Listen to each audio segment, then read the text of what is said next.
Sebentar, saya buka dulu. Sebentar, saya buka dulu.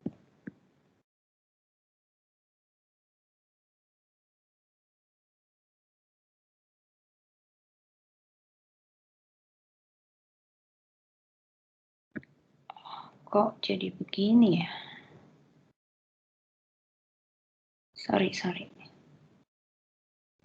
Oke.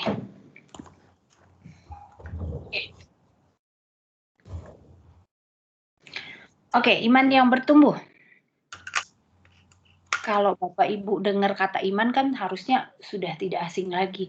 Setiap kita sebagai orang Kristen pasti punya iman. Benar nggak? Siapa di antara kita yang nggak punya iman? Kalau kita nggak punya iman, nggak mungkin sampai saat ini kita masih mau ikut-ikutan PA. Enak-enakan tidur ya, jam segini ya, daripada ikutan PA. Jam-jamnya ngantuk. Setiap minggu kan kita kumpul, mendengarkan firman Tuhan. Kemudian firman Tuhan itu memang hanya kita dengarkan, lalu setelah selesai PA menguap begitu saja, atau ada yang membekas di dalam hati kita. Pastinya setiap firman yang ditabur, setiap firman yang disiramkan ke dalam jiwa kita, itu semua tidak akan kita biarkan dengan sia-sia, lepas menguap begitu saja.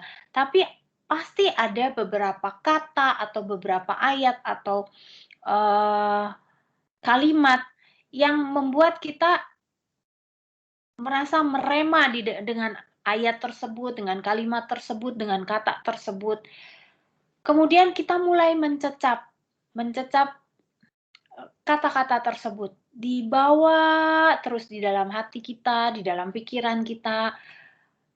Kemudian sampai satu saat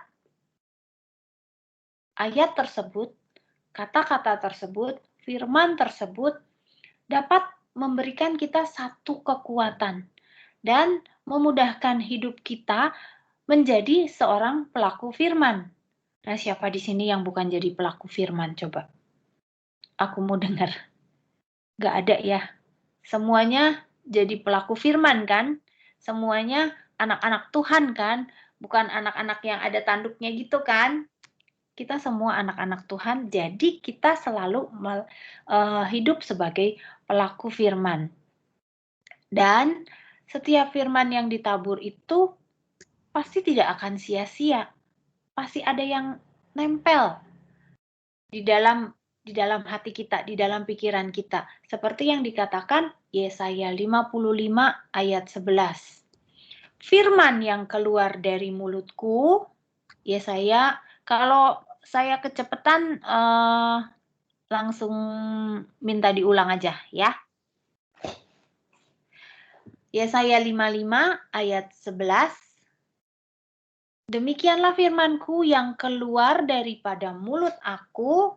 Firmanku itu tidak akan kembali kepadaku dengan sia-sia, tapi firman yang keluar dari mulut Tuhan, dari mulut Yesus, akan melaksanakan apa yang dikehendaki oleh si masternya, tuannya, dan akan berhasil dalam apa yang diperintahkan, disuruhkan, kusuruhkan kepadanya.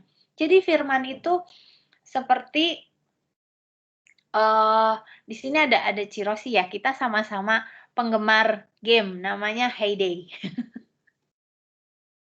Mungkin ada yang main ya. Heyday itu jadi kita tanam, kasih makan, tanam apa ya? Kayak tanam bahan makanan, teh, gandum, jagung, kemudian kasih makan ternak. Jadi kita punya pertanian gitu.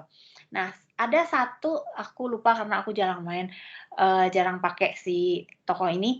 Ada satu anak laki-laki, pokoknya dia itu sebagai Iran. Jadi dia tuh pesuruh. Kalau misalnya kita lagi butuh barang apa, suruh dia pakai dia, terus kita bayar, kemudian dia pergi, nggak lama dia balik lagi dengan barang yang kita mau. Firman Tuhan juga sama, mirip seperti itu, ia akan melaksanakan apa yang dikehendaki oleh Tuhan, oleh saya, seperti pesuruh itu. Misalnya, saya lagi butuh roti tawar 10 nih, mau bikin hamburger. Maka Ayo, aku perintahkan kamu cari roti tawar 10, kemudian dia akan balik kepada saya dengan 10 roti tawar. Apa yang saya mau, dia lakukan. Firman akan melakukan apa yang dikehendaki oleh Tuhan, apa yang dikehendaki oleh Yesus dan Roh Kudus. Makanya firman itu selalu bekerja di dalam hati kita, di dalam pikiran kita. Walaupun kita tidak sadar, tapi selalu dia akan menyadarkan, melakukan pekerjaannya untuk menuntun kita ke dalam jalan-jalan yang benar. Dan Tuhan sangat-sangat sekali percaya diri, pede, bahwa firman-Nya itu pasti berhasil. Sampai sekarang kita lihat banyak sekali bukti-buktinya ya bahwa firman Tuhan itu iya dan amin. Firman itu melaksanakan perintah Tuhan, melakukan apa yang menjadi kehendak Tuhan, dan Tuhan yakin firman itu akan berhasil di dalam diri kita sebagai anak-anaknya, sebagai anak-anaknya Tuhan. Dan jiwa kita, roh kita yang kita kasih makan firman itu setiap minggu, setiap hari, baca ayat Alkitab, pasti menjadikan iman saya, iman setiap dari antara kita semua yang hadir di sini menjadi iman yang tumbuh semakin lama semakin besar. Tumbuh dari kecil, dari biji, dari bibit, maka ia akan tumbuh menjadi besar. Tidak hanya sebesar biji sesawi saja yang kita miliki, iman yang kita miliki itu bukan hanya sebiji sesawi, tapi dari biji sesawi telah tumbuh menjadi pohon yang menghasilkan biji sesawi. Amin, Bapak Ibu.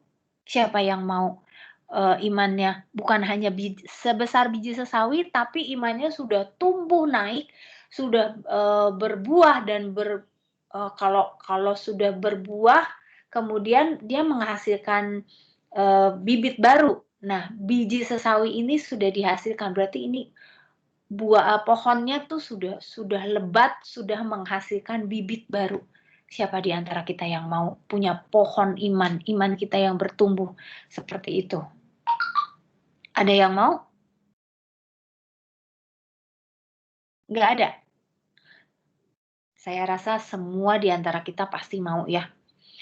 Firman yang membuat jiwa-jiwa kita setia, firman yang membuat jiwa-jiwa kita tumbuh menjadi sebuah pohon iman yang besar, tinggi, gemuk, dan buahnya ranum.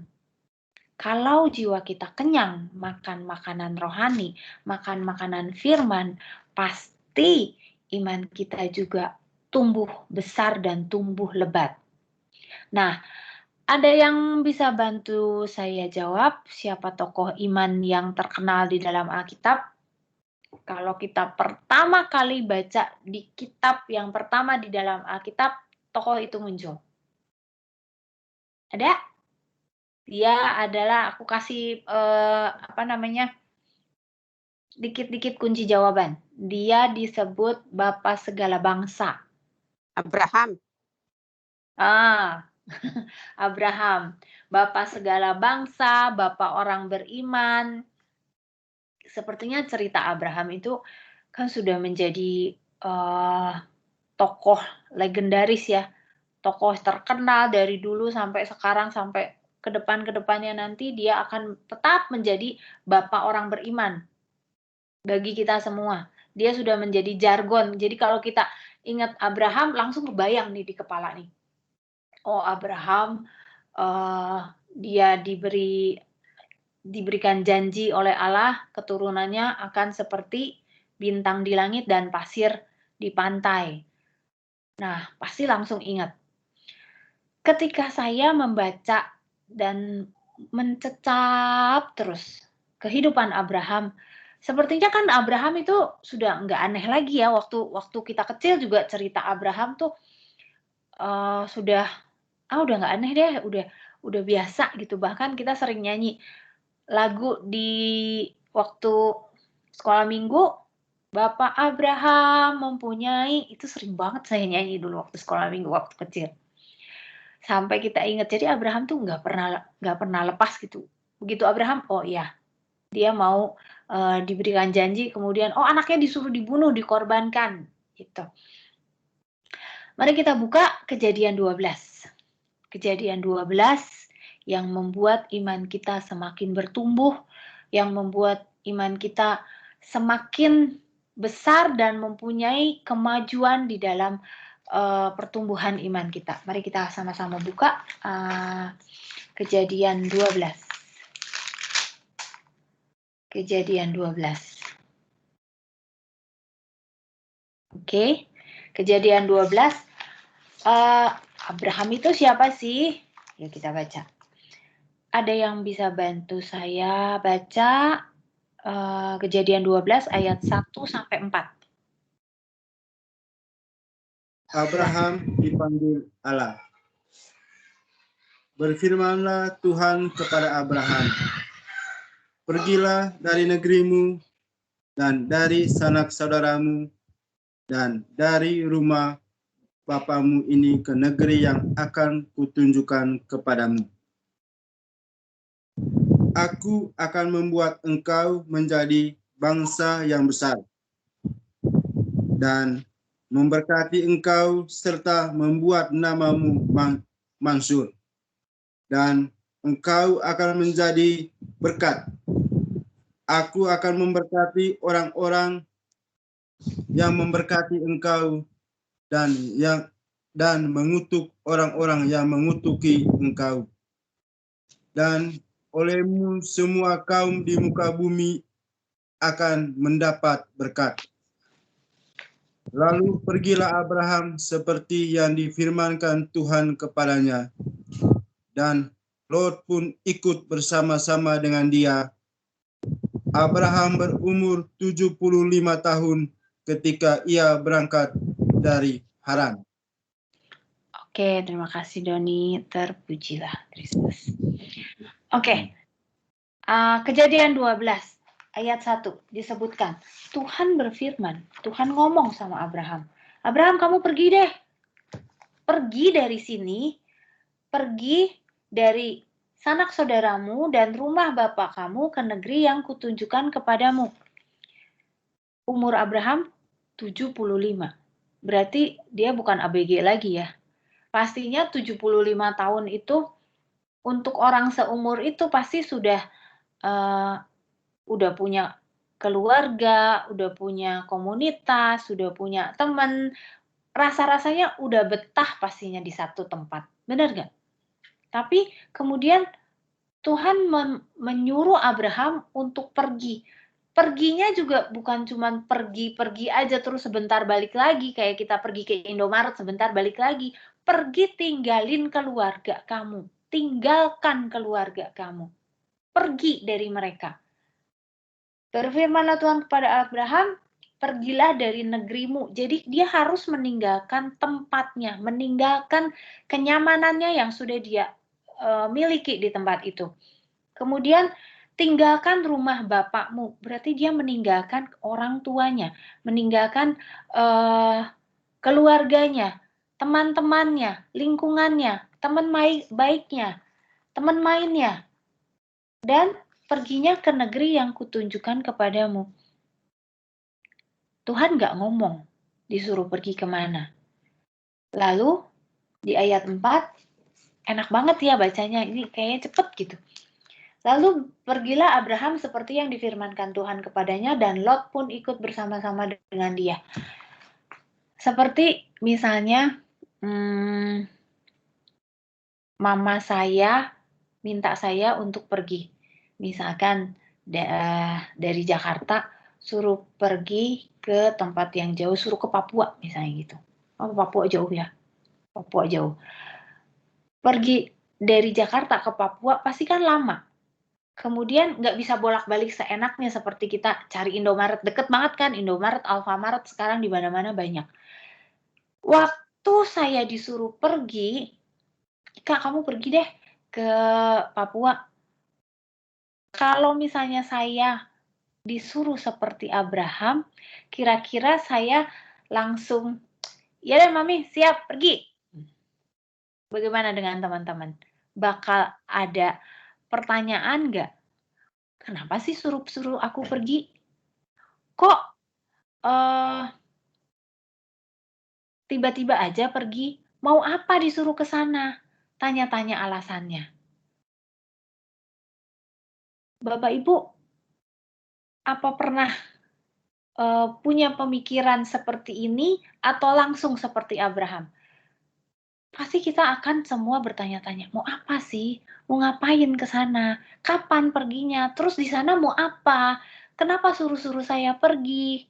Sama ketika ceritanya kalau kita ditunjuk untuk melakukan suatu pelayanan. Waktu misalnya salah seorang dari kita ditunjuk oleh pastor paroki untuk jadi pelayan gereja, misalnya jadi apa ya, ketua seksi ataupun dewan paroki atau ketua wilayah atau ketua lingkungan. Apa yang biasanya orang-orang di sekitar kita lakukan? Oke, kita interaktif ya.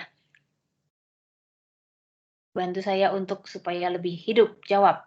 Apa yang biasanya orang-orang di sekitar kita lakukan ketika diminta untuk kamu jadi ketua lingkungan ya, kamu jadi ketua wilayah, kamu jadi ketua seksi ini ya, ketua seksi itu, atau bantu ya di depa ya.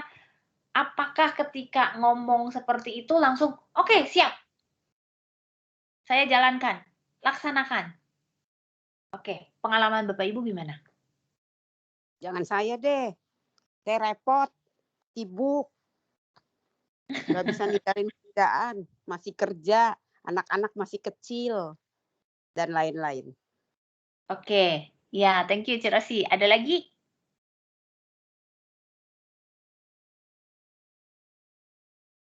Mungkin ada yang punya pengalaman, pasti ada deh. Aku rasa pasti ada deh ini yang punya pengalaman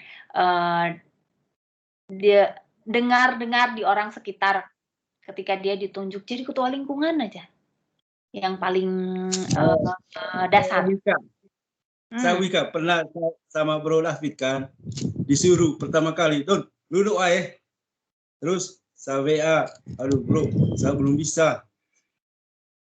Itu pengalamannya, ditolak gitu. Iya, oke, thank you Doni. Ada lagi?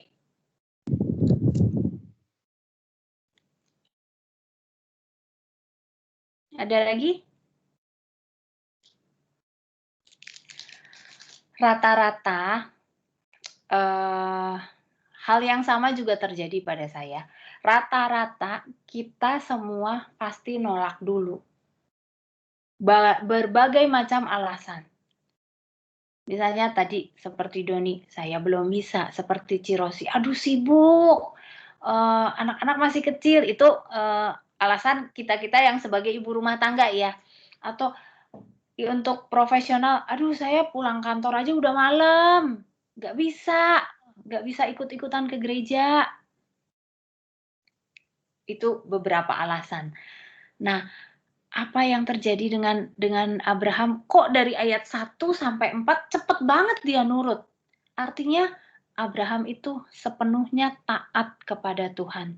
Diperintah Allah pergi, nggak tahu mau kemana, tetap ia lakukan. Dan dia juga dari ayat 1 sampai 4 kan tidak diceritakan. Dia nggak tanya-tanya, untuk apa saya harus pergi? Dia tidak minta penjelasan, dia tidak minta alasan. Tapi Abraham menjalani kehidupannya dan menyerahkan semua kehidupannya kepada Tuhan. Nurut banget kayak anak kalau punya anak kayak Abraham ini enak banget ya. Disuruh apa nurut langsung dikerjain. Aduh, kita jadi orang tua rasanya senang banget deh pasti. Keteladanan Abraham yang pertama adalah taat sepenuhnya kepada Allah. Kejadian 12 yang ayat 4 tadi. Kemudian di ayat 2 dan 3, Abraham sungguh-sungguh percaya pada penggenapan janji Tuhan. Mari kita baca kembali ayat 2 dan 3. Ini kita bacanya kuat-kuat ya. Kita bacanya teriakan di dalam hati. Sekencang-kencangnya sambil baca. Aku akan membuat, atau aku minta salah seorang baca deh ayat 2 dan 3.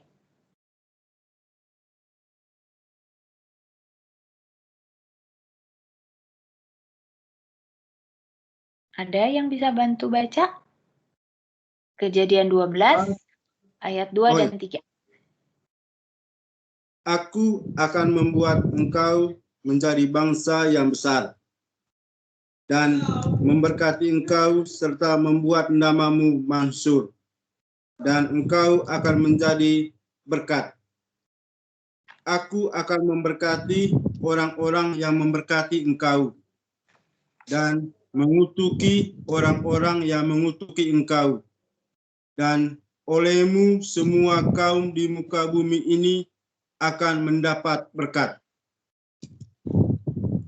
Oke, thank you Doni. Kekuatan Abraham, ketaatan Abraham yang diceritakan di ayat 4, kuncinya cuma di ayat 2 dan 3. Katanya mau dikasih berkat. Kalau ada orang ngutuki Abraham, maka orang itu akan dikutuki Allah. Jadi dia itu benar-benar percaya pada ayat 2 dan 3 ini. Percaya pada janji-janji Allah.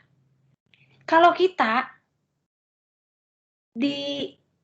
dijanjikan seperti itu, pokoknya kamu pergi deh, misalnya diajakin temen nih berbisnis, pokoknya kamu lakukan ini deh, percaya deh sama saya, bakalan sukses ini, bakalan jadi deh ini tendernya, goal pasti tendernya, bakalan kamu kerja di tempat ini, bakalan kamu pasti enak deh, pokoknya gajinya enak, tempat kerjanya enak, bosnya baik, udah enak. Oke, apakah kita langsung percaya? Belum tentu. Di hari-hari seperti ini, gampang nggak kita percaya sama orang? Apalagi yang namanya urusan investasi. Pasti cuan deh ini kalau nyimpen duit di sini. Belum tentu. Orang yang masih berpikiran pada dirinya sendiri, pada pendiriannya sendiri, masih berpegang pada kekuatan pribadinya sendiri, pasti akan muncul di kepalanya itu banyak banget sederetan pertanyaan-pertanyaan seperti yang kita lakukan saat kita diminta untuk melakukan satu pelayanan. Bener nggak? Jangan-jangan dia mengecap doang, bohong, cuman supaya ngajak-ngajak aja, supaya saya mau, setelah itu ditinggalin, ditelantarin. Buktinya mana? Lihat dulu. Kalau misalnya saya masuk ke situ, bener nggak? Enak kerjanya. Lalu kita bertanya-tanya juga, apa benar nih Allah akan mengutuk orang yang mengutuk aku? Kan biasanya juga kalau misalnya aku susah, orang paling cuma mencibir, ngomongin doang, nggak ada yang nolong. Atau mungkin saja Abraham berpikiran seperti ini. Tuhan sih cuma mau nyeneng-nyenengin aku doang, bikin janji-janji supaya aku mau pergi. Nanti di sananya dengan saya pergi ke sana, nanti diiming-imingi berkat sama Tuhan. Di sananya belum tentu berkatnya ada atau enggak. Kalau saya sampai di sana, sampai di tempat yang ditujukan oleh Allah, kemudian nanti nggak ada berkat, gimana? Dan banyak lagi pemikiran-pemikiran yang ada di kepala orang-orang yang masih dengan pemikiran kekuatannya sendiri, tidak beriman. Tapi Abraham ini hatinya itu bersih. Dia nggak mikir neko-neko, dia nggak mikir yang jelek-jelek. Kalau kata Tuhan mau diberkati, kalau kata Tuhan orang yang mengutuk aku, Tuhan akan kutuk dia, saya percaya. Abraham percaya. Percaya pada penggenapan janji Tuhan. Makanya tadi saya minta kita baca kuat-kuat dalam hati ayat ini. Kenapa? Karena Tuhan tidak pernah berbohong. Kapan kita pernah menemukan kalau Tuhan tuh bohong? Nggak ada kan? Hanya kita aja yang sering berpikiran curiga, kadang julid, yang sering negative thinking, berprasangka buruk pada orang lain. Sebenarnya Tuhan tidak. Dan ini adalah keteladanan Abraham yang kedua, yaitu dia sungguh-sungguh percaya kata Tuhan A, dia pegang itu A-nya. Dia nggak mikir lagi B, C, D, E, F, G. Enggak. A ya A, dia pegang. Kuncinya dia pegang. Makanya dengan cepat dia langsung mau pergi. Kalau kita, ntar dulu deh. Enggak lihat-lihat dulu deh. Gitu. Yang ketiga, keteladanan Abraham adalah saat peristiwa Sodom dan Gomora. Di sini di ayat 4 dia kan pergi dengan Lot saudaranya ya.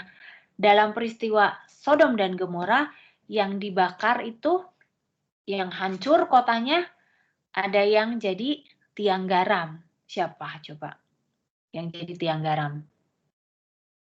Siapanya Lot? Ada yang tahu? Siapanya Lot yang jadi tiang garam?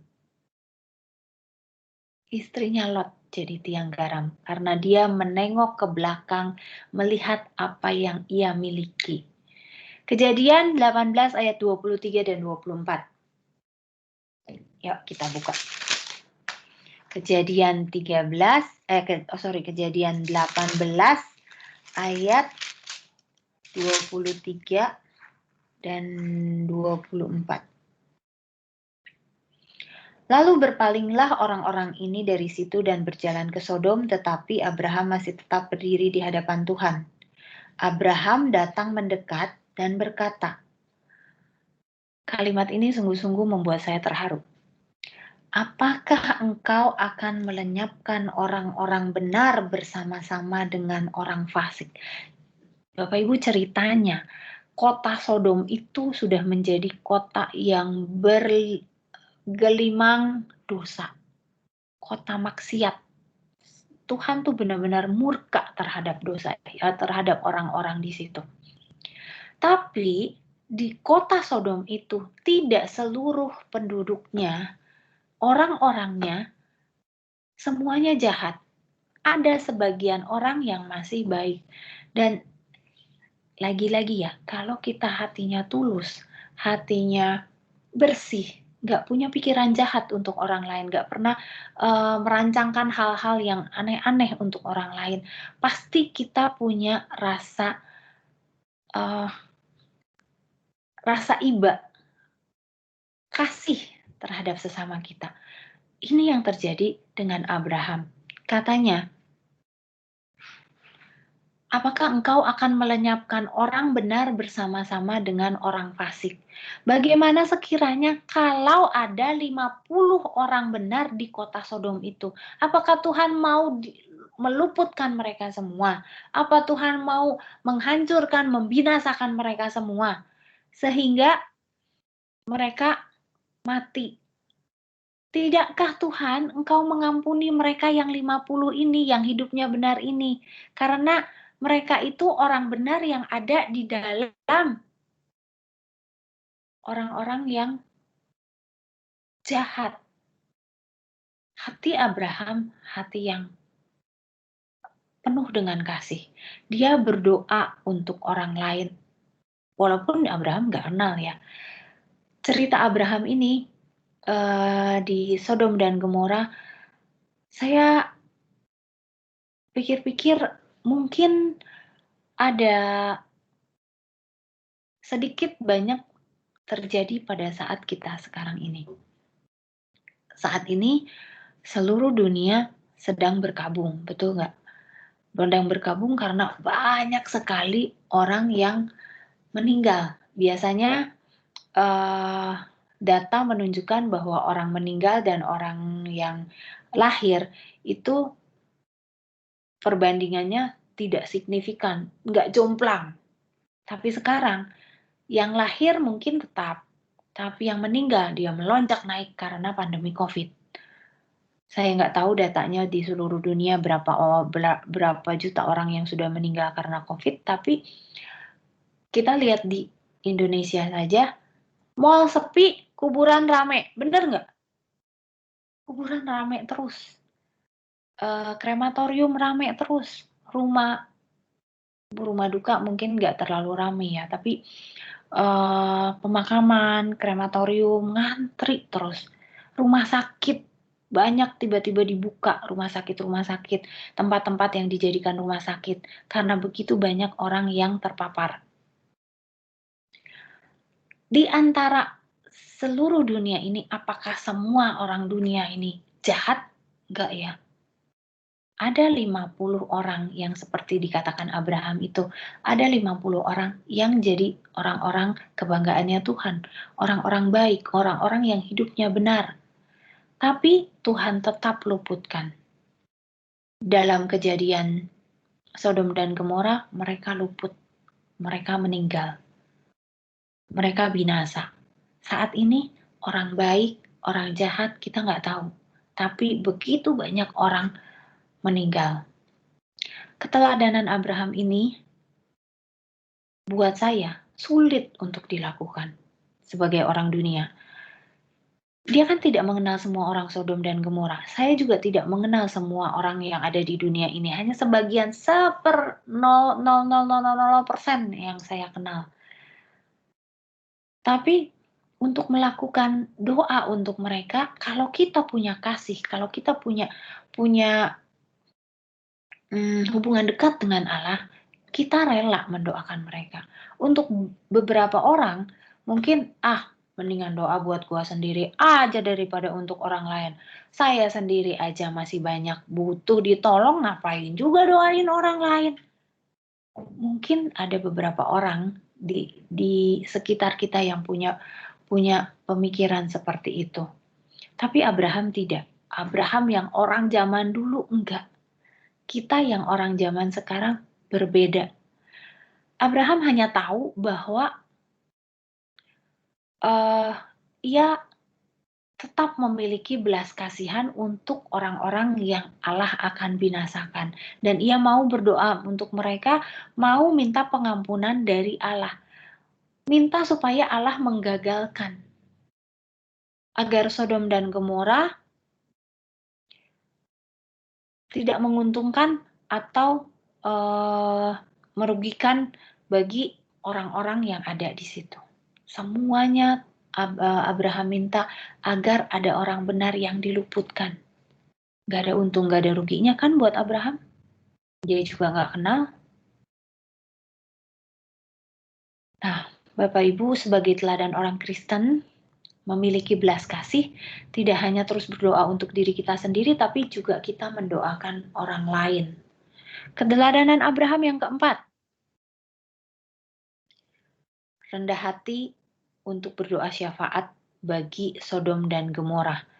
Di 18 ayat 27, Kejadian 18 ayat 27. Dia melakukan doa syafaat untuk Sodom dan Gomora.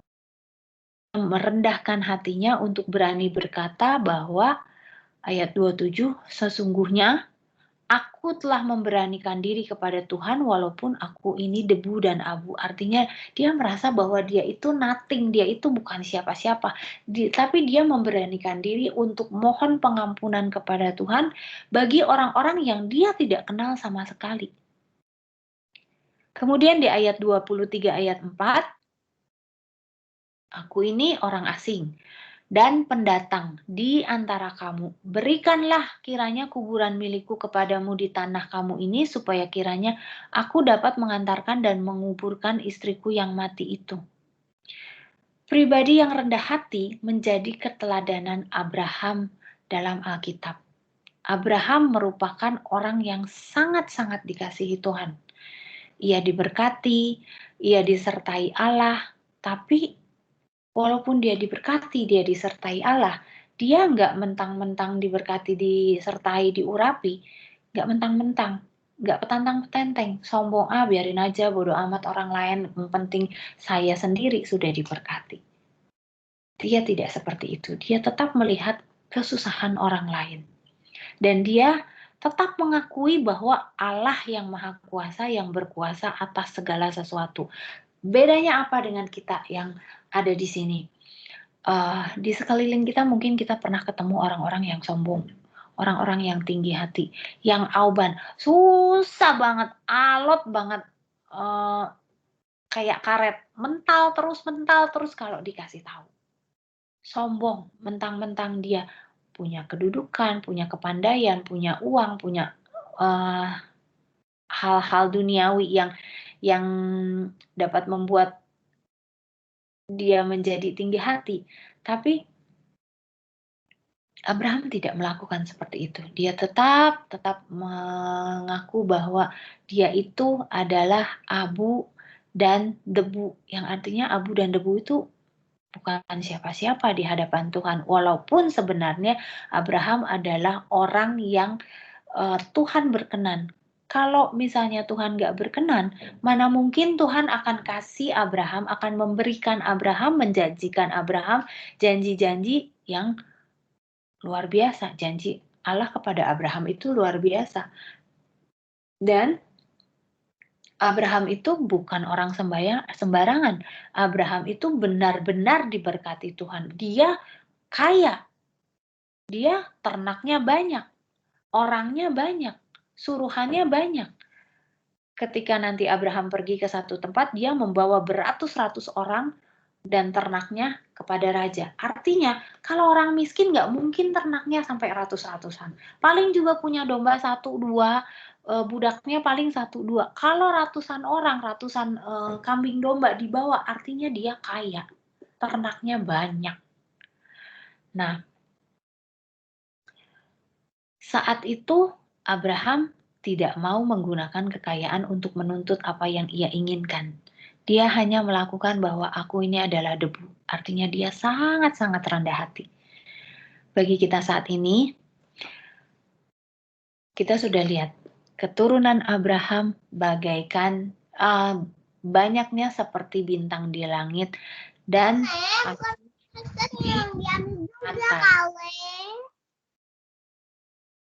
pasir pantai nggak bisa dihitung. Kita segini aja menghitungnya kita mungkin dari pagi sampai malam. Iya, pagi sampai malam. Nggak terhitung. Apalagi di sepanjang pesisir pantai gimana ngitungnya. Susah banget.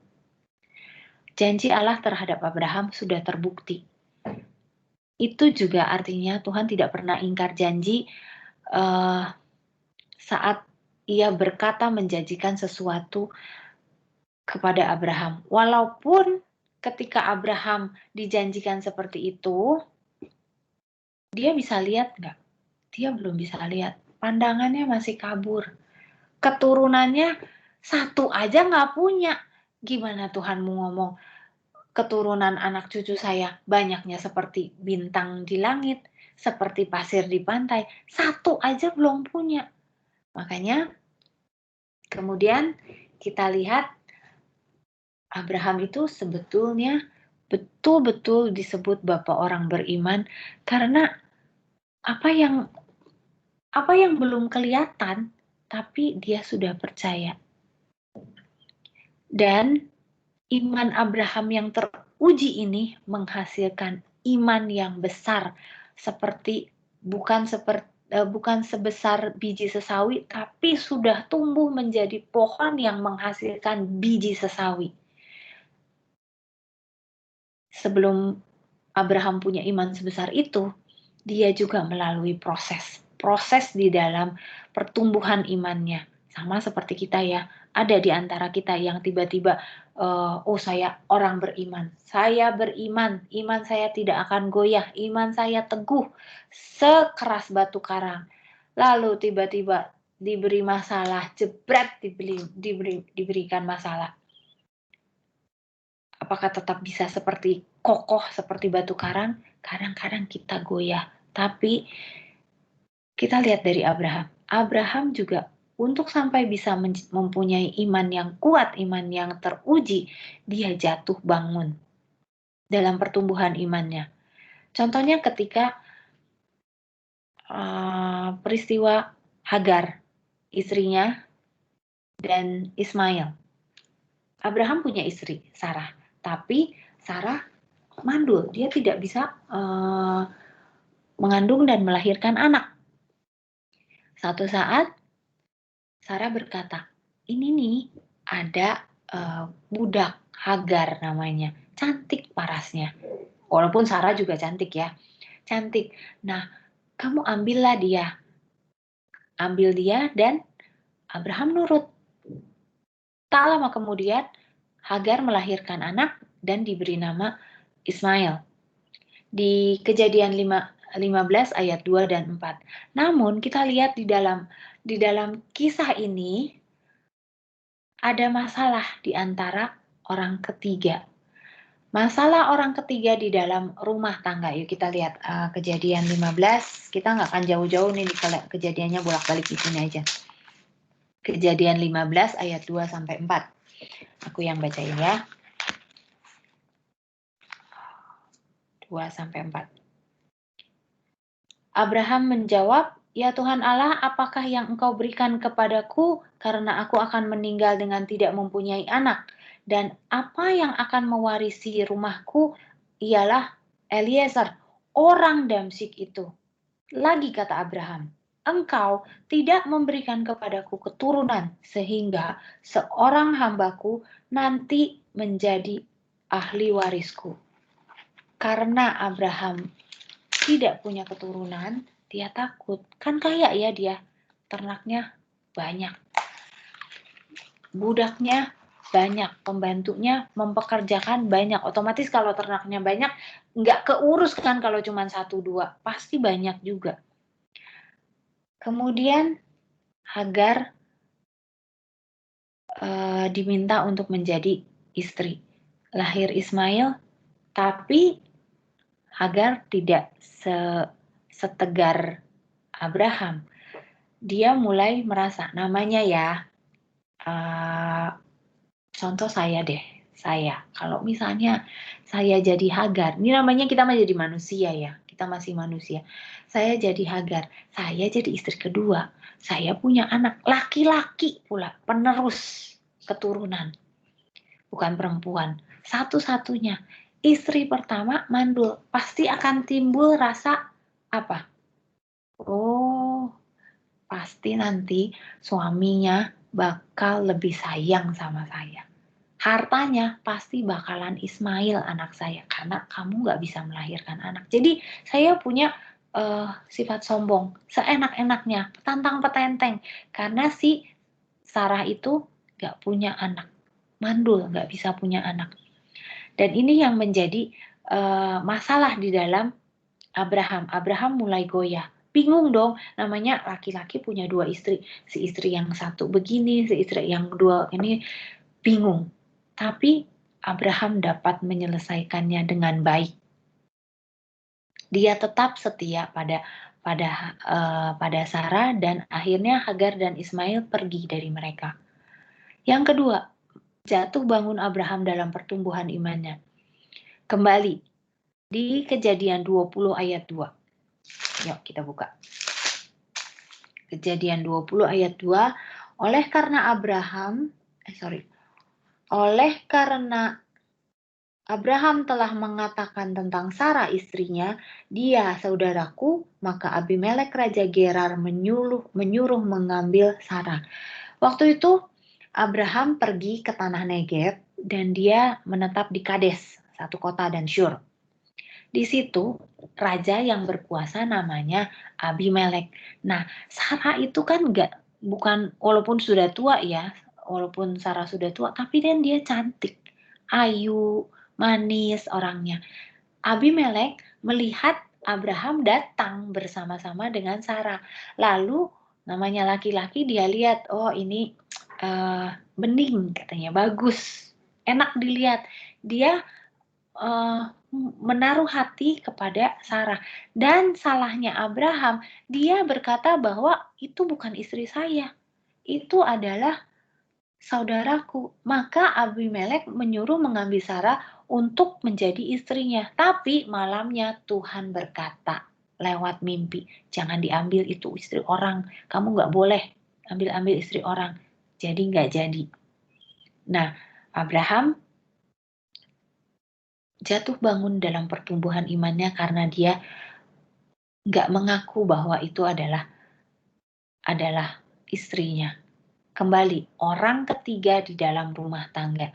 Kejatuhan Abraham, kelemahan Abraham dalam pertumbuhan imannya adalah orang ketiga. Dan saya merasa bahwa, aduh, yang namanya jadi si istrinya Abraham itu luar biasa ya.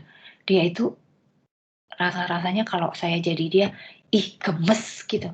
Pertama, dia yang menyuruh untuk suaminya mengambil Hagar agar ada anaknya. Udah ada anaknya. Si Hagarnya petantang-petenteng. Sakit hati nggak? Sakit hati. Kemudian dia pergi ke tanah Negeb. Pergi ke tanah Negeb ini pada saat itu Sarah sedang hamil muda. Gimana ya rasanya ya kalau kita lagi hamil terus tiba-tiba suami kita itu denial gitu tidak ngaku kalau saya itu istrinya, dibilangnya saya saudaraku. Aduh, rasanya gimana gitu ya. Sedih pasti kalau jadi Sarah. Udah lagi hamil nih anak pertama nih, udah lama banget nggak dapat anak. Masa lagi hamil mau dibilang saudaranya? Mungkin mentang-mentang saya udah hamil jadi bengkak jelek gitu, muntah-muntah atau apa segala macam jadi dibilangnya saudaranya. Abraham jatuh dalam pertumbuhan imannya di sini. Dia berbohong kepada Raja Abimelek. Kemudian, yang ketiga, saat ini yang terberat dalam hidup Abraham, saat dia diperintahkan untuk mempersembahkan Ishak, anaknya yang dari Sarah itu, dikorbankan di meja persembahan, di mezbah persembahan. Kejadian 22 ayat 2. Ini, kayaknya mendingan ayat 7 aja. Kejadian 22 ayat 7. Kayak ini kan ceritanya kita sudah tahu ya, bahwa Tuhan meminta untuk Abraham mempersembahkan Ishak, anak satu-satunya, anak sematawayang, untuk dibakar untuk dibakar di mezbah persembahan. Artinya dia dibakar seperti persembahan kambing domba. Ayat 7. Lalu berkatalah Ishak kepada Abraham ayahnya, Bapa, saut Abraham, ya anakku, bertanyalah ia. Di sini sudah ada api dan kayu, tapi di manakah anak domba untuk korban bakaran itu? Bapak Ibu, kalau kita semua, bayangkan kita semua adalah Abraham, seorang bapak. Waktu kita kemas-kemas barang, mau pergi untuk melakukan perintah Tuhan, kemas-kemas barang, pergi, hatinya udah hancur nggak? Pasti hancur. Kemudian waktu jalan, budaknya disuruh tunggu di sini, saya jalan berdua dengan Ishak. Artinya semakin dekat dia untuk berpisah dengan anak yang kata Tuhan itu bakalan menjadi penerus seperti bintang di langit, pasir di pantai. Rasa-rasanya mungkin sudah mau runtuh gitu ya, kayak mau mati. Aduh, nggak kuat deh. Masa sih saya mesti ngikat anak sendiri? Kemudian anaknya nanya lagi, "Pa, mana? Kita udah nyampe nih, kayunya udah ada, apinya udah ada. Kambingnya mana? Dombanya mana? Yang mau dipersembahkan mana?" Dia nggak tahu bahwa yang menjadi korban persembahan itu adalah dirinya sendiri. Rasa-rasanya gimana ya kalau jadi orang tua seperti itu? Seperti menghantarkan maut untuk anaknya, menghantarkan kematian untuk anaknya. Pasti rasanya sedih banget. Iman Abraham diuji sungguh-sungguh berat di sini. Sungguh-sungguh luar biasa di sini. Secara logika, saya sih nggak mampu ya. Kita yang begitu mengasihi anak-anak kita, secara logika, secara manusia, kita nggak mampu untuk melakukan hal ini. Pasti kita menolak. Pasti kita nego-nego nih sama Allah. Tuhan jangan dong, jangan gitu. Kan ini anak saya, gimana nanti saya kalau Tuhan ambil anak saya? Pasti kita banyak negonya. Tapi Abraham tidak melakukan satu negosiasi apapun. Ia dengan taat tanpa pertimbangan langsung nurut mengorbankan Ishak sama seperti ketika ia diperintahkan Allah untuk pergi dari Ur ke Kanaan untuk meninggalkan orang tuanya, meninggalkan tempatnya, meninggalkan tanahnya. Sikap Abraham yang berserah luar biasa ini benar-benar menunjukkan sikap yang diajarkan Allah, diajarkan Tuhan melalui firman-Nya. Kita buka 2 Korintus 12 ayat 10. Oke, sekarang kita mulai keluar dari Kejadian. 2 Korintus 12 ayat 10.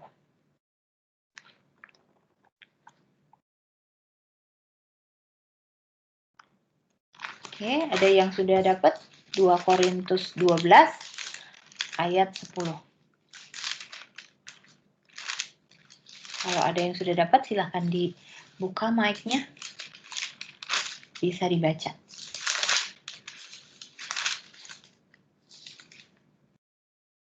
Ada? Yang udah ketemu? 2 Korintus 12 ayat 10. Ya, betul. Karena itu aku senang dan rela di dalam kelemahan, di dalam siksaan, di dalam kesukaran, di dalam penganiayaan dan kesesakan oleh karena Kristus. Sebab jika aku lemah, maka aku kuat. Oke, thank you Doni. Abraham senang, Abraham rela ada di dalam kelemahan. Karena di dalam kelemahan itu kekuatan ada dari Tuhan.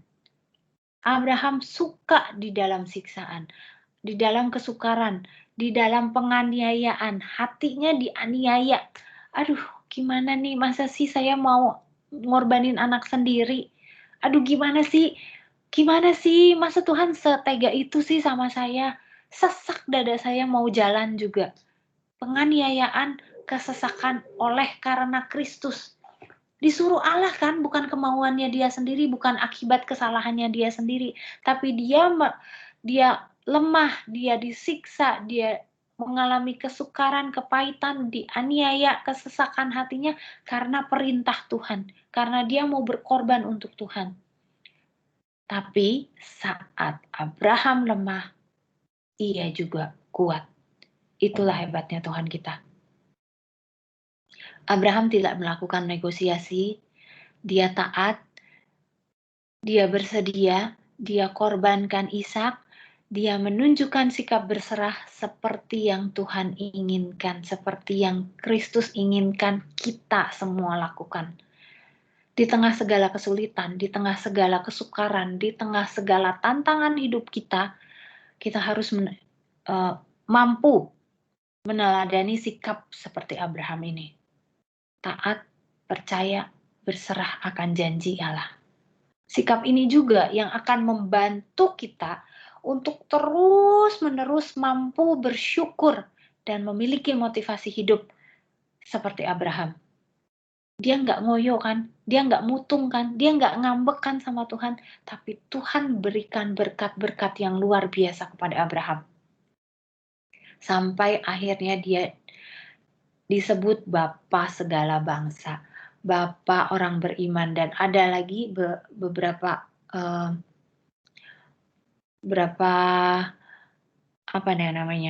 julukan-julukan yang diberikan untuk Abraham. Dia Bapa segala orang beriman, artinya iman dia sungguh-sungguh luar biasa. Di tengah situasi saat ini, ketakutan, kebencian, rusuh sepertinya, mau keluar rumah aja takut. Sebaiknya kita meneladani sikap Abraham, berserah. Apapun yang akan terjadi, kita percaya Tuhan pasti menyertai. Penyertaan Tuhan itu sempurna. Abraham, walaupun dia susah, dia tetap berdoa untuk orang lain. Dia mohon belas kasihan Allah untuk orang lain. Walaupun saat ini kita mengalami penghinaan, mengalami bully, dikata-katain orang, digosipin orang, dijelek-jelekin orang untuk sesuatu yang tidak kita lakukan. Kita dijadikan kambing hitam untuk sesuatu yang tidak kita lakukan. Yang kita harus lakukan adalah sikap seperti Abraham. Teladani sikap Abraham. Tetap berdoa bagi orang-orang yang melakukan hal itu untuk kita. Doakan dia, karena sebenarnya dia juga tidak tahu. Dia juga tidak berasa mungkin. Mungkin dia ada dalam lingkungan, dalam kungkungan pemikiran-pemikirannya dia sendiri. Pemikiran-pemikiran duniawi. Dan kita harus punya hati yang rela, hati yang penuh kasih untuk mendoakan orang-orang itu. Agar mereka semua terlepas dari jerat-jerat duniawi yang membawa mereka kepada siksaan neraka. Dengan itu, kita dapat menikmati perjanjian-perjanjian Allah yang kekal kepada Abraham. Perjanjian Allah yang tidak tergoyahkan. Sampai hari ini perjanjian Allah terhadap Abraham itu belum expired. Nggak tahu kapan expirednya. Tetap masih valid, tetap masih berlaku. Seperti makanan tuh nggak ada matinya, nggak ada rusak-rusaknya, enak terus untuk dinikmati. Dan kita harus mengimani. Kita bicara dalam hati kita. Kita yakin, kita imani dalam hati kita bahwa Tuhan kita tidak terkalahkan. Dan ketika kita melakukan hal ini, kita mampu melakukan hal ini. Imani bahwa Tuhan tidak terkalahkan. Tanpa terasa, iman kita semakin tebal, semakin besar, dan semakin bertumbuh. Naik terus. Karena Tuhan kita adalah Tuhan yang setia dan tidak pernah sekalipun Ia ingkar janji. Kita harus meletakkan iman kita pada kekuatan daripada Tuhan. Kita percaya bahwa janji Tuhan, walaupun seperti Abraham belum kelihatan, seperti lagunya siapa ya, yang Gracia apa gitu namanya. Walau ku tak dapat melihat, kita nggak bisa lihat semua rencana Tuhan. Namun hatiku tetap memandang wajahmu, kau tuntun langkahku. Kita harus punya sikap seperti itu. Karena kita tahu, walau di depan kita gelap, kita buta, nggak bisa lihat apa-apa, gelap semuanya berkabut, tapi kalau ada yang nuntun, kita tidak akan terperosok. Karena yang nuntun itu matanya terang, Tuhan bisa melihat segala sesuatu, sedangkan kita tidak bisa melihat. Makanya kita harus tetap berpegang kepada Tuhan. Jangan Tuhan lepaskan saya, pegang terus tangan saya.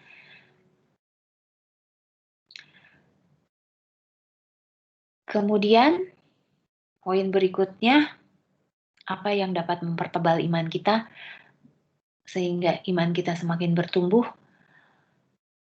Seperti yang dilakukan Abraham, merendahkan hati untuk mampu mengatakan, siapakah aku ini Tuhan, jadi biji matamu, aku ini nggak layak, tapi Tuhan sangat sayang kepada kita.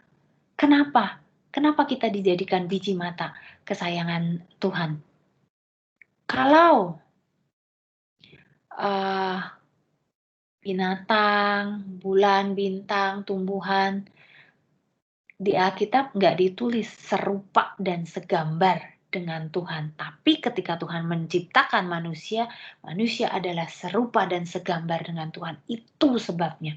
Kenapa kita adalah biji mata Tuhan. Wajah kita adalah gambaran Allah.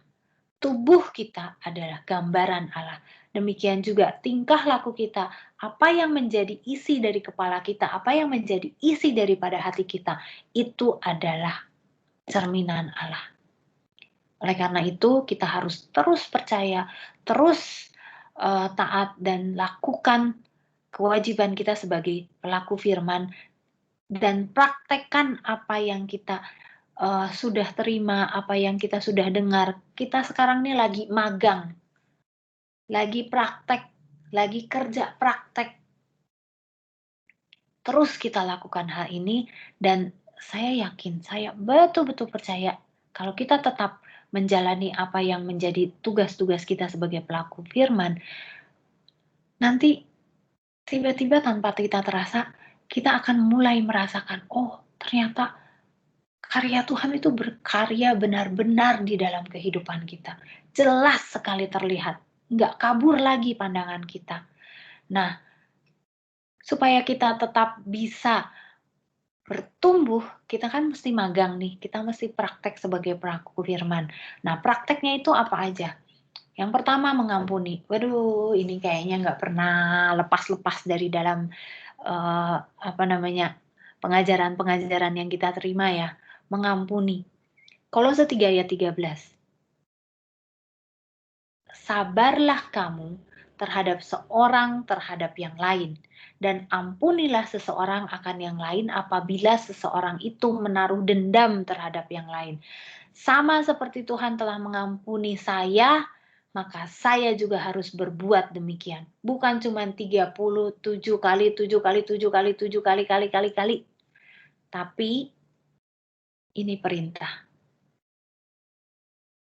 Terhadap orang yang menyakiti kita, terhadap musuh kita harus tetap sabar. Ampuni orang yang seorang akan yang lain. Apabila ada orang dendam, jangan kita mendendam. Tapi kita doakan dia. Ampuni dia. Karena Tuhan juga mengampuni saya. Saya yang masih sering melukai hati Tuhan. Membuat Tuhan kita sedih. Kolose 3 ayat 13. Praktek magang yang kedua. Mengasihi musuh, jangan benci. Waduh, Tuhan tuh gimana sih? Masa dikasihnya tuh yang susah-susah terus? Kapan sih Tuhan kasih saya yang enak-enak? Masa sih saya dikasih makanan yang gak ada rasanya? Nelennya aja susah.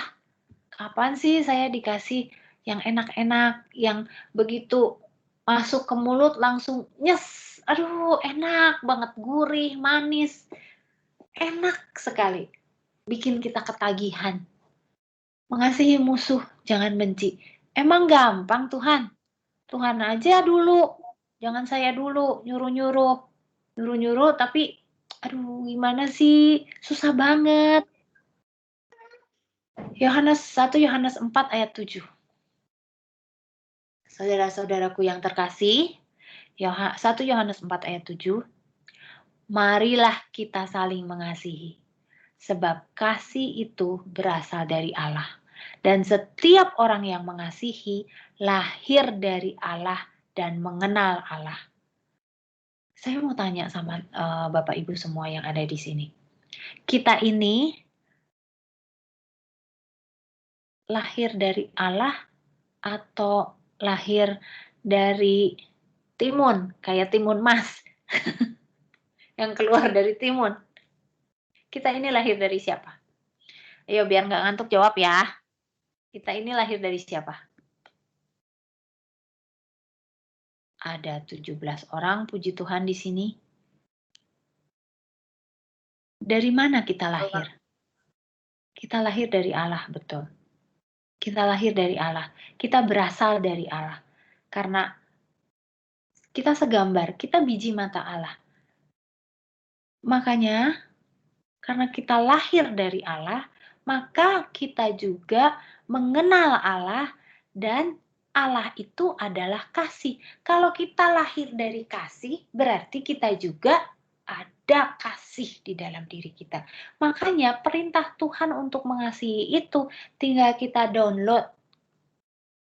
Seperti sekarang ya, harus download aplikasi apa peduli gitu. Kalau kita mau masuk ke mall, ke supermarket, kemana gitu harus download aplikasi dan harus punya di-scan nanti barcode vaksin. Kalau nggak boleh masuk. Sekarang kalau kita mau mengasihi, kita mau aja mengasihi, kita mau mengasihi musuh kita, jangan benci, kita mau kasihi. Susah kan kalau kita tidak mendownload kasih Allah yang ada di dalam diri kita. Nggak boleh kita masuk kalau kita nggak punya aplikasi. Nggak boleh masuk ke mall kalau kita nggak punya aplikasi. Panas-panas gini, enakan kita ke mall kali ngadem daripada di rumah keringetan panas. Tapi untuk masuk ke situ nggak boleh. Saat ini ya harus punya surat vaksin. Perintah untuk mengasihi musuh, jangan benci, nggak bisa kita lakukan kalau kita tidak mendownload kasih yang sudah ada di dalam diri kita. Kasih sudah ada dari Allah, karena kita lahir dari kasih. Tapi kalau kita tidak menggunakan kasih itu, maka dia akan tetap tinggal di dalam diri kita dan semakin hari akan semakin lemah. Praktek magang yang ketiga, menjauhi dosa dan kebiasaan yang lama. Kolose 3 ayat 5 sampai 10. Jangan deh, ini aja. Efesus 4 ayat 22. Efesus 4 ayat 22. Saya bacakan, yaitu bahwa kamu berhubung dengan kehidupan kamu yang dahulu harus meninggalkan manusia lama yang menemui kebinasaannya oleh nafsu yang menyesatkan. Menjauhi dosa dan kebiasaan lama artinya kita harus menanggalkan pakaian kita yang lama, ganti baju pakai baju yang baru. Kita harus rela meninggalkan baju yang membuat kita nyaman. Karena baju yang membuat kita nyaman dalam kenikmatan duniawi akhirnya akan menemui kebinasaan. Karena nafsu duniawi menyesatkan. Ayat 23, supaya saya diperbaharui, dijadikan baru lagi di dalam roh dan pikirannya.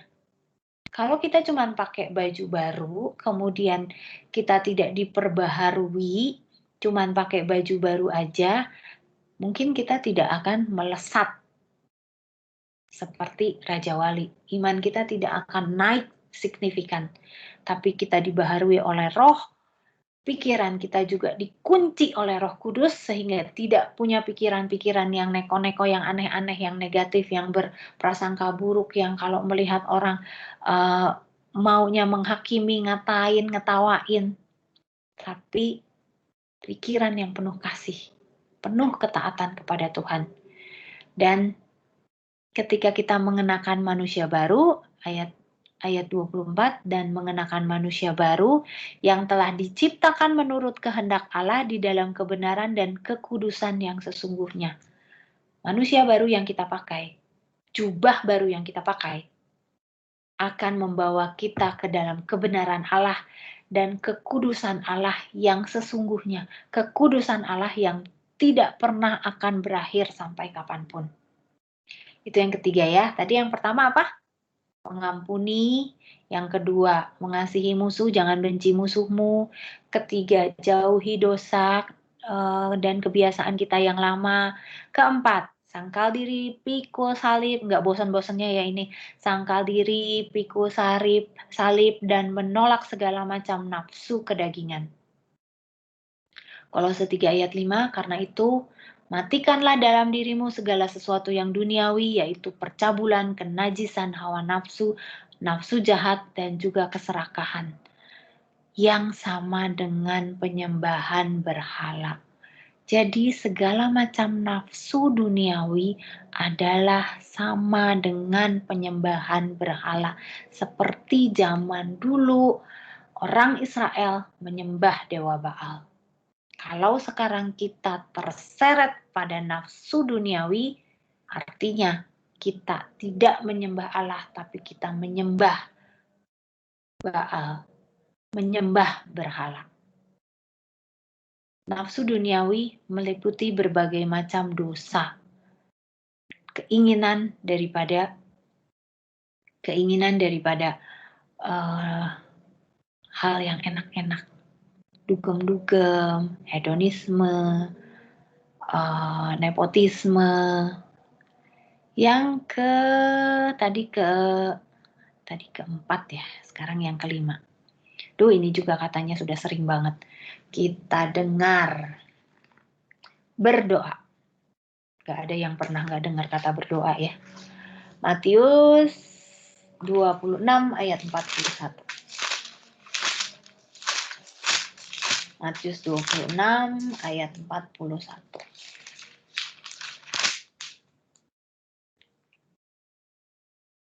Berjaga-jagalah dan berdoalah supaya kamu jangan jatuh ke dalam pencobaan.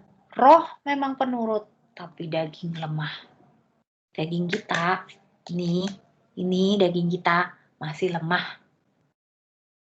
Sering kita tidak mampu melawan nafsu kita. Sering tidak mampu kita menahan keinginan kita.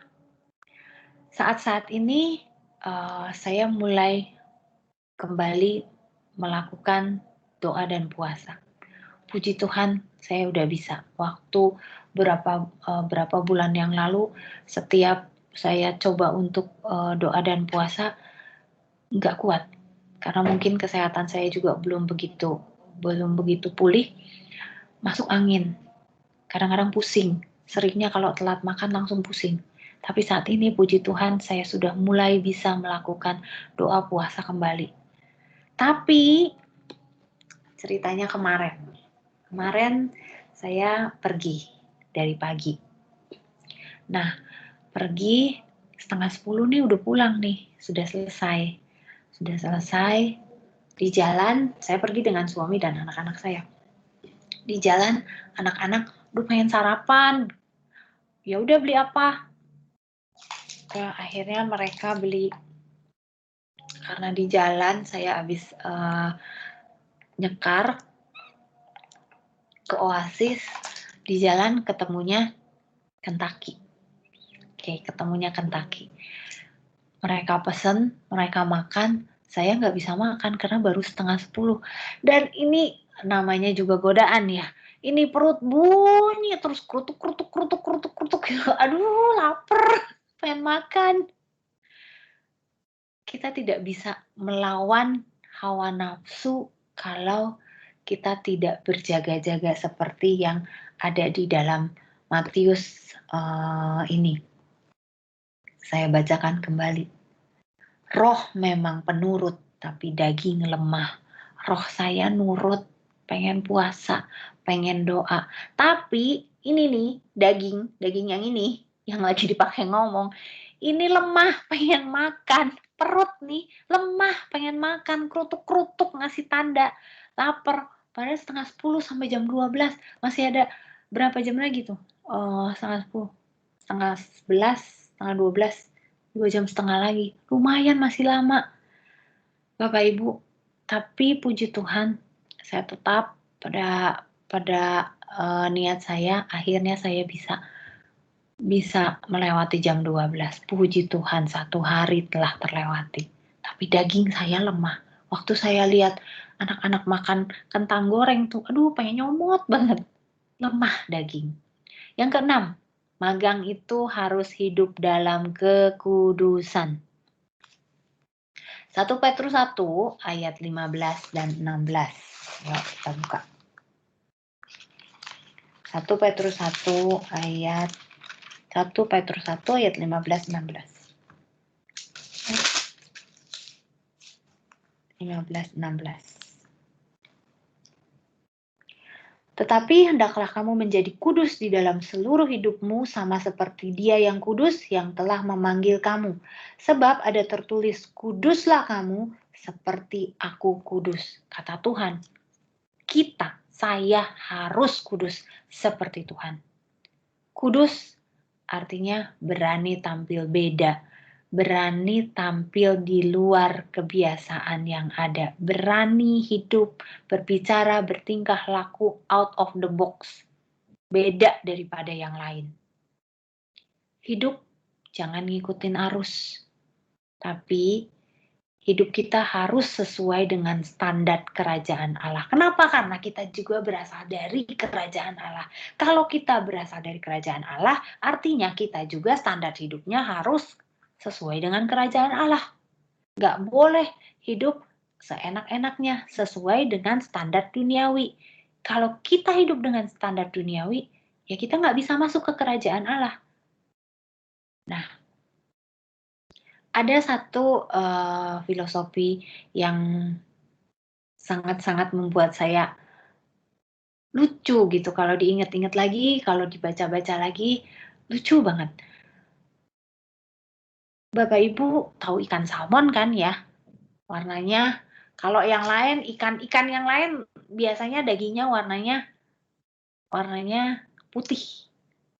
Tapi ikan salmon dagingnya warnanya orange. Dan ikan salmon harganya mahal banget. Sampai-sampai kalau di supermarket ya, tulang ikan salmonnya pun dijual. Kalau misalnya kita beli ikan ikan kembung gitu, tulangnya mana ada yang mau. Ini ikan salmon, cuma tinggal tulangnya doang dijual. Karena ikan salmon itu mahal harganya dan vitaminnya sangat tinggi. Apa ya namanya? Saya lupa. Pokoknya kalau anak-anak tuh dan ibu hamil harus banyak makan ikan salmon karena dapat jadi otaknya lebih cerdas gitu. Lalu apa yang kita pelajari dari ikan salmon ini? Kalau ikan yang ikut-ikutan arus air itu ikan apa coba? Bentar lagi kita mau selesai ya. Kalau ikan yang ikut-ikutan yang ngikuti arus air itu ikan apa? Yuk, siapa yang mau jawab? Air ke sini, ikannya ikut. Hah? Ikan apa sih? Ikan mati kali. Iya bener, hebat, Rosi pinter. Iya, ikan mati. Dia kan nggak bisa ngelawan, udah mati, udah nggak bisa tenang, udah nggak ada tenaga lagi. Dia ikutin arus air. Dan arus air akan naik ke tempat yang lebih tinggi, apa naik ke tempat yang lebih rendah? Pasti dia akan naik. Dia akan ikuti ke tempat air mengalir ke tempat yang lebih rendah. Tapi ikan salmon dia berenang melawan arus. Kenapa dia berenang melawan arus? Air dia ikan salmon itu hidup di dalam kedalaman berapa gitu. Dia hidup di laut yang dalam.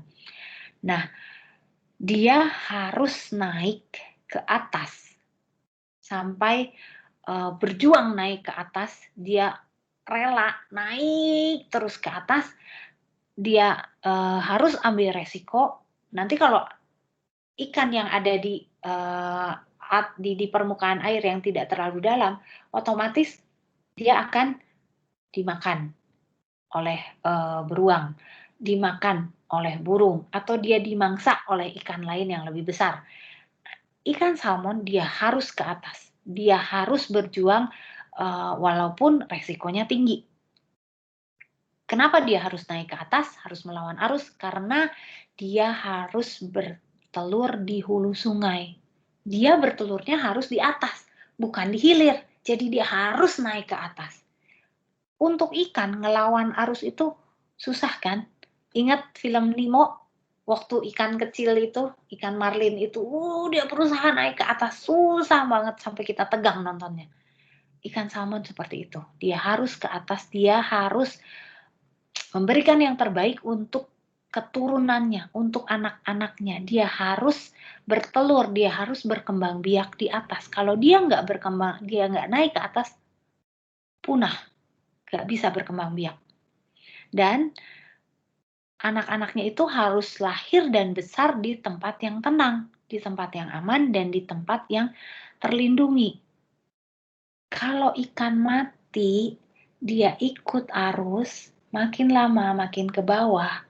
Sama artinya kalau kita yang mati jiwanya, yang mati rohnya, kelaparan gak dikasih makan, lama-lama mati, akan terus mundur, terus pada kemerosotan, dan membawa kita kepada kebinasaan. Tapi kalau kita berjuang, kita hidup out of the box, keluar dari zona nyaman, maka kita akan seperti ikan salmon itu. Kita akan jadi pemenang-pemenang. Dan kita ini adalah pemenang. Kita dilahirkan, kita diciptakan untuk jadi pemenang. Bukan jadi loser, orang yang kalah, orang yang cupu gitu kalau anak-anak saya bilang. Abraham sama seperti ikan salmon. Dia berasal dari lingkungan yang di sekitarnya adalah penyembah-penyembah berhala. Tapi imannya kita lihat, sungguh-sungguh luar biasa. Dia mampu jadi pemenang. Imannya mengalahkan siapapun sampai dia disebut Bapak orang beriman. Dia melawan hawa nafsunya, dia melawan pikirannya, dia ikuti perintah Allah, dia taat dan ia melawan arus di dalam kehidupannya. Kita semua, Bapak Ibu, adalah ikan salmon. Kita semua bukan ikan mati. Kita semua manusia yang dibenarkan Allah. Kita semua diberikan senjata oleh Allah untuk bisa terus naik melawan arus. Walaupun melawan arus itu tidak mudah. Walaupun melakukan magang, mengampuni, mencintai musuh, mengasihi, berdoa, sangkal diri, meninggalkan manusia lama menjadi manusia baru itu tidak mudah. Berdarah-darah seperti ikan salmon. Resikonya besar, dibenci, dikucilkan, dan lain sebagainya. Tapi kita semua adalah ikan-ikan salmon. Dan kalau ke supermarket, yang paling mahal beli ikan apa? Ikan salmon. Ikan salmon mahal. Artinya, kita juga berharga di mata Tuhan. Karena kita ini mahal harganya. Tuhan memberkati kita semua. Amin.